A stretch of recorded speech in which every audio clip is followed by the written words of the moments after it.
Frédéric Pallier, vous êtes le porte-parole du collectif des usagers des transports publics du Sud-Ardèche. Vous venez d'être reçu à la région Auvergne-Rhône-Alpes par un collaborateur de Frédéric Aguilera, son vice-président. Qu'est-ce qui sort de cette entrevue pour la réouverture de la rive droite du Rhône? Malheureusement, il sort pas grand-chose de concret, puisqu'on a eu la confirmation que la région ne faisait plus d'études, alors qu'il en manque 2 pour ouvrir entre le Teil et Romans. On a entendu que la région n'avait pas les moyens de faire cette réouverture pour l'instant. Voilà, donc on va continuer le combat, on va organiser notre train événementiel et puis on va continuer à mobiliser les Ardéchois, les élus. Et puis on espère faire changer la région d'avis assez rapidement parce que c'est un vrai besoin.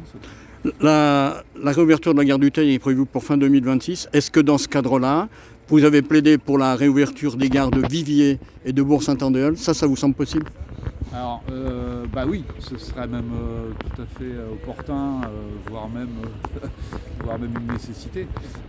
Mais malheureusement, ce qu'on a entendu, c'est que la région ne financerait pas d'études et que, y compris si les communes voulaient faire des études, elles étaient les bienvenues pour les payer. Voilà, donc on va inviter les communes à financer des études.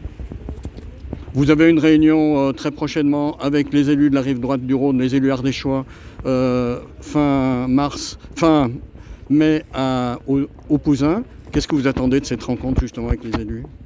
Ce qu'on attend, c'est de continuer à construire notre projet de train événementiel. On espère qu'on aura des réponses de la SNCF et qu'on pourra commencer à apporter des réponses concrètes sur la possibilité réelle de faire ce voyage du côté de la SNCF et puis déjà des pistes sur quels points d'arrêt vont être possibles ou pas. Et puis parce qu'on a encore beaucoup de travail sur la mobilisation et sur l'organisation de ce train. Train événementiel du 16 novembre, c'est ça? C'est ça, oui, qui va circuler entre Lyon et Bourg-Saint-Andéol et on espère s'arrêter sur un certain nombre de points d'arrêt sur son parcours.